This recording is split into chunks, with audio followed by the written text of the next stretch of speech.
90 రోజుల కోర్సు పూర్తి చేస్తే చాలు 100% ప్లేస్మెంట్ సపోర్ట్ తో సాఫ్ట్వేర్ జాబ్ మీ సొంతం. వెంటనే కోడ్ జ్ఞాన్ డెస్టినేషన్ ని సంప్రదించండి. నమస్తే, వెల్కమ్ టు సుమన్ టీవీ. నేను కీర్తి. ప్రస్తుతం మనతో పాటు తోడు నీడ ఫౌండర్ రాజేశ్వరి అమ్మగారు ఉన్నారు. వీరితో ఈరోజు కొన్ని విషయాల గురించి మనం డిస్కస్ చేద్దాం. అమ్మ నమస్తే. అమ్మా నమస్తే అమ్మా. ఈ మధ్య కాలంలో చూస్తున్నాము లవ్ పేరిట చాలా మోసాలు జరుగుతున్నాయి. అవును అవును. అయితే గర్ల్స్ కి ఎక్కువగా తెలియకపోవడం ఏంటి అంటే, ఒక అబ్బాయి ఎప్పుడే కానీ ట్రై చేస్తాడు, బాగా ట్రై చేస్తాడు, మళ్ళీ తను ఎలాగైనా గెలుచుకోవాలని ట్రై చేసి అండ్ తనతో ఎలాగైనా ఫిజికల్ అవ్వాలనే చూస్తారు ఎవరైనా. సో దాన్నే ఇప్పుడు దానికి ప్రేమ అనే పేరు పెట్టారు. అవును. అయితే ఇలా మోసపోతూ ఉండే దాన్నే ప్రేమ అని అనుకోవచ్చా? అసలు ప్రేమ అనే దానికి అర్థం తెలియదమ్మా జనాలకి ఈ రోజుల్లో. చెప్పాలంటే అసలు ఈ రోజుల్లో ప్రేమ అనేది లేదు. It is only an infatuation. అంటే ఆకర్షణ. అందంగా ఉంటే ఆకర్షిస్తాం సహజంగా. పువ్వును చూసి చుమ్మెది ఎలా ఆకర్షణకి లోనవుతుందో అట్లాగే అందమైన అమ్మాయి చూస్తే మగవాడు ఆకర్షణకి లోనవుతాడు. ఆ అందాన్ని ఎలా అయినా తన స్వంతం చేసుకోవాలనుకుంటాడు. తన స్వంతం చేసుకోవాలనుకొని స్నేహం చేస్తాడు, ఏదేదో చెప్తాడు, ఏదో రక్తాక్షరాలతో రాశానో అదో ఇదో ఏదో రకరకాల మాటలు మాట్లాడతాడు. ఒక్క విషయం చెప్తా నేను, ఇలా మాట్లాడేవాడు నన్ను పటాయించడానికి ట్రై చేస్తున్నాడు అన్న భావంతో చూడు, నువ్వు దగ్గరికి వెళ్ళవు. ఆ భావంతో చూడకుండా వాడు నా వెంట పడుతున్నాడు, నాకు ఫోన్లు చేస్తున్నాడు, నాకు మెసేజ్లు పెడుతున్నాడు అని అనుకున్న నాడు నువ్వు టప్పని పడిపోతావు. ఒక యాంగిల్లో ఆలోచిస్తున్నావు నువ్వు రెండో యాంగిల్లో ఆలోచిస్తే నువ్వు టెంప్ట్ కావు. మనం ఏదైతే టెంప్ట్ అవుతామో ఆ యాంగిల్కి వెళ్తున్నావు. ఏమో వాడు నన్ను పటాయిస్తున్నాడేమో, వాడు నన్ను లవ్ చేశానని చెప్తున్నాడు, అది ఎంతవరకు నిజమో అంచేత అలాంటివి ఎందుకు నేను నమ్మాలి, అలాంటి వాడి దృష్టిలో నేను ఎందుకు పడాలి అని నువ్వు స్ట్రిక్ట్గా ఉండి వాడి చూపులో నువ్వు చూపు కలిపినప్పుడు నువ్వు కళ్ళు సిగ్గుతో తలదించుకున్నావు అంటే వాడికి పడుతున్నావు అని అర్థం. అంచేత అలా కాకుండా నువ్వు ధైర్యంగా మాట్లాడితే వాడు కూడా దూరం వెళ్ళిపోతాడు. అంచేత మనం ధైర్యంగా ఉండడం నేర్చుకోవాలి. వాడు నన్ను పటాయించడానికే ప్రయత్నం చేస్తున్నాడు, నాతో ఫిజికల్ రిలేషన్ వాడు కోరుకుంటున్నాడు. ఈ ఫిజికల్ రిలేషన్ కావాలనుకున్నవాడు పెళ్లి చేసుకోడు. పెళ్ళైతే పెళ్ళయ్యేదాకా ఆగమని చెప్పు, నన్ను పెళ్లి చేసుకుంటావా, రా మా పేరెంట్స్తో మాట్లాడు. అసలు ముందు చదువుకునేవాడు, ఇంటర్మీడియట్ వాడు, నువ్వు నన్ను ఏం పెళ్లి చేసుకుంటావు, ముందు నువ్వు చదువుకో, ఉద్యోగం చేసుకో, అప్పుడు నా దగ్గరికి రా, అప్పుడు నా పేరెంట్స్ తో మాట్లాడు. మాట అంటారమ్మా, అంటే నీకు నా మీద నమ్మకం లేదా, లేదు ఎందుకు చెప్పరు, లేదు అని ఎందుకు చెప్పరు, నీ మీద నమ్మకం లేదు నాకు. నువ్వు నమ్మకం ఉంటే నువ్వు చేసి చూపిస్తే అప్పుడు నమ్ముతాను. నువ్వు డిగ్రీ పాస్ అవ్వు, నువ్వు ఉద్యోగం సంపాదించు, అప్పుడు నేను నమ్ముతాను. ఏమీ లేకుండా బోర్డు ఇంటర్మీడియట్ కి తలదు వేసుకుని నా మీద నీకు నమ్మకం లేదా అని సినిమా డైలాగ్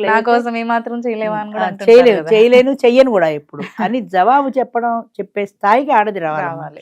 వీళ్ళు పెరగాలి, వాళ్ళు కాదు. వాళ్ళ బలహీనత అది. వాళ్ళు ఏదో ఒకటి ట్రై చేస్తారు. నువ్వు తాపితే అదేదో సినిమాలో చెప్పినట్టు మా వీధిలో ఒక అమ్మాయి ఇచ్చింది అని అదేదో చిరంజీవి పాట ఉంది అలాగా. ఇది కాదంటే మళ్ళీ ఆటోమేటిక్ గా చాలా ఈజీగా ఇంకో అమ్మాయి దగ్గరికి వెళ్ళిపోతాడు వాడు. అంచేత అది వాడి సహజ లక్షణం. తుమ్మిద మారినట్టుగా పూల మీద మారినట్టుగా మారడం అనేది వాడి సహజ లక్షణం. అది దానికి నువ్వే అట్రాక్ట్ కాకూడదు. నువ్వు చదువుకో, నువ్వు ఉద్యోగం చేయి, అప్పుడు మా వాళ్ళని ఒప్పిస్తే నేను పెళ్లి చేసుకుంటా. పెళ్లి చేసుకోకుండా నీ జోలికి రాను, నీ దరిదాపులకు కూడా రాను, నా కోసం ట్రై చేయొద్దు. నువ్వు నా కోసం ట్రై చేస్తే నేను కంప్లైంట్ ఇస్తాను మీ వాళ్ళకో మీ లెక్చరర్కో ఎవరికో. జాగ్రత్త, నువ్వు ఎందుకు వార్నింగ్ ఇవ్వవు. వాడు నా కోసం మెసేజ్ పెట్టాడు తెలుసా, రాత్రి 1 గంటకి ఫోన్ చేసి గ్రీటింగ్స్ చెప్పాడు తెలుసా అని ఏదో దిక్కుమాలి 2 కబుర్లకి ఎందుకు పడిపోతారు ఆడవాళ్ళు. చాలా బలహీన మనస్తులు ఈ విషయంలో మాత్రం, చాలా ఎమోషనల్ కూడా ఆడవాళ్ళు. అందుకే 2 కబుర్లు చెప్పగానే టప్పని పడిపోతారు. 16 ఏళ్ళకైనా 60 ఏళ్ళకైనా నాకు తేడా కనపడలేదమ్మా. ఇంత జీవితాన్ని చూసి చెప్తున్నా నేను, ఇంతమంది ఆడవాళ్ళని చూసి చెప్తున్నా. 60 ఏళ్ల వయసులో కూడా ఇంకా ఇప్పటికీ 2 కబుర్లు చెప్తే పడిపోయే వాళ్ళు ఉన్నారు 60 ఏళ్ల వయసులో కూడా. ఆల్రెడీ ఒక అమ్మాయి పెళ్లి కాకపోయినా గానీ అక్కడ అబ్బాయికి పెళ్లి అయిపోయి ఉంటది, ఫ్యామిలీ ఉంటది, కానీ నీ మీద ప్రేమని వెంటబడుతుంటాడు. ఒక ఆవిడ వచ్చింది నాకు మెంబర్ గా. ఆవిడ కథ ఏం చెప్పిందంటే, ఆవిడ కాలేజీలో చదువుకునే రోజుల్లో వాళ్ళిద్దరూ ప్రేమించుకున్నారు, పెళ్లి చేసుకుందాం అనుకున్నారు. కానీ వాళ్ళ కులాలు ఏవో అడ్డొచ్చాయి, పెద్దవాళ్ళు ఒప్పుకోలేదు. వాడికి బలవంతంగా వాళ్ళ చుట్టాలమ్మాయినో వేరే అమ్మాయినో ఇచ్చి వాడికి పెళ్లి చేసేసారు. పెళ్లి చేసుకుని వచ్చి ఈడోళ్ళో తల పెట్టుకుని ఏడిచాడు. నేను నిన్నే చేసుకోవాలనుకున్నాను, మా వాళ్ళు ఒప్పుకోలేదు, మా అమ్మ నూతులో దూకి చేస్తానంది, ఎమోషనల్ బ్లాక్ మెయిలింగ్ చేశారు, తప్పనిసరి ఆ అమ్మాయిని పెళ్లి చేసుకున్నాను, కానీ నా మనసు అంతా నువ్వే అని. ఈవిడ కరిగిపోయింది ఆ మాట అనగానే.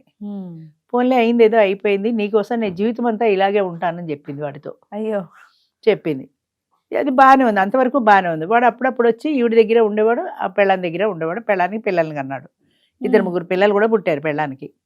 అప్పుడప్పుడు ఈవిడి దగ్గరికి కూడా వచ్చి నా మనసులో నువ్వే ఉన్నావు అంటే, నీకు బుద్ధి లేదా, వాడు అక్కడ పిల్లలకి అంటున్నాడు, అది ఏమన్నా తెలుస్తుందా నీకు? ఎలా తెలియటల్లా? అవును వాడు మనసంతా నేనే ఉన్నాను అనుకుంది, ఇక్కడ వీడితో సంసారం మొదలెట్టింది, పెళ్లి చేసుకోలేదు, ఆవిడకో 50 ఏళ్ళు వచ్చేసి ఈ ప్రక్రియలో. వాడి పిల్ల పెళ్ళిడికి కూడా వచ్చింది, ఆ పుట్టిన పిల్ల పెళ్ళిడికి వచ్చింది. వాడికి డబ్బులు అవసరమయ్యాయి. ఇది ఒక్కతే ఉంది కదా, బోల్ డబ్బులు సంపాదిస్తుంది, టీచర్ ఉద్యోగం చేస్తోంది.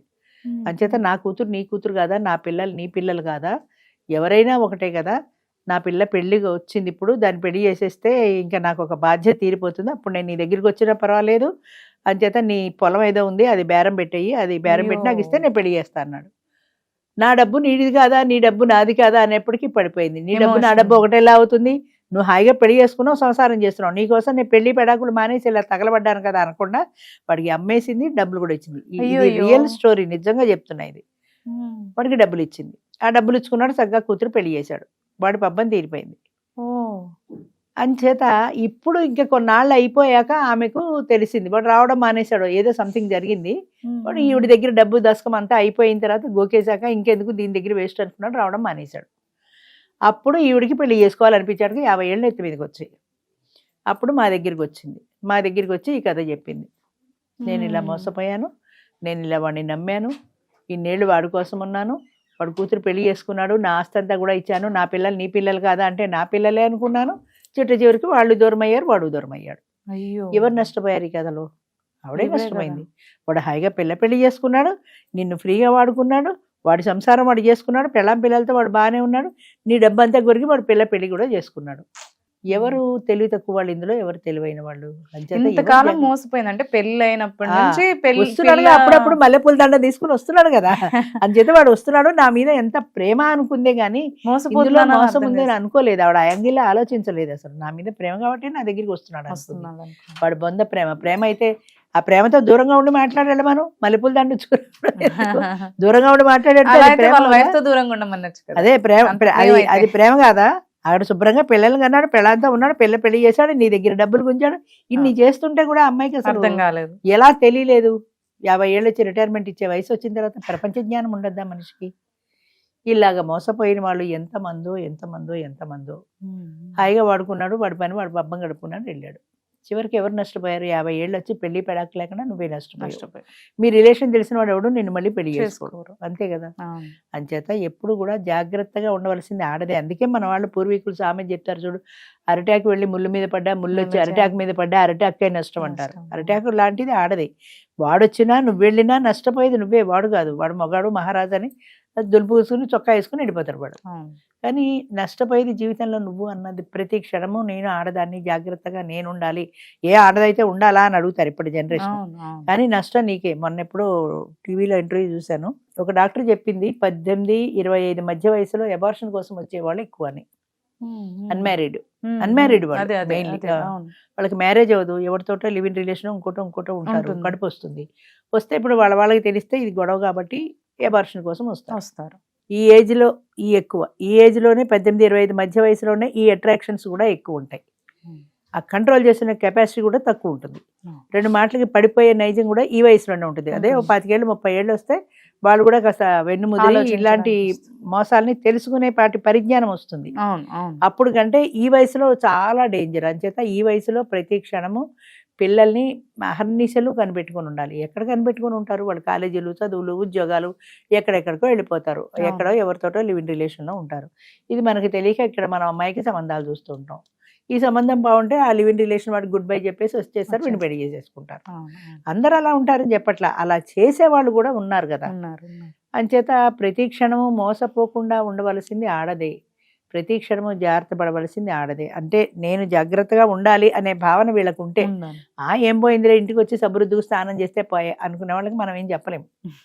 అందుకని జీవితంలో కట్టుబాటు ఉండాలి, క్యారెక్టర్ ఉండాలి, అది నిజాయితీ ఉండాలి, మనోనిగ్రహం ఉండాలి. ఇవన్నీ ఉంటేనే మనం స్ట్రాంగ్గా ఉండగలుగుతాం, లేకపోతే ఉండలేం కదా. అది. థ్యాంక్ యూ అమ్మా. సుమన్ టీవీలో మీ పర్సనల్ అండ్ బిజినెస్ ప్రమోషన్స్ కోసం కింది నెంబర్కి కాంటాక్ట్ చేయండి.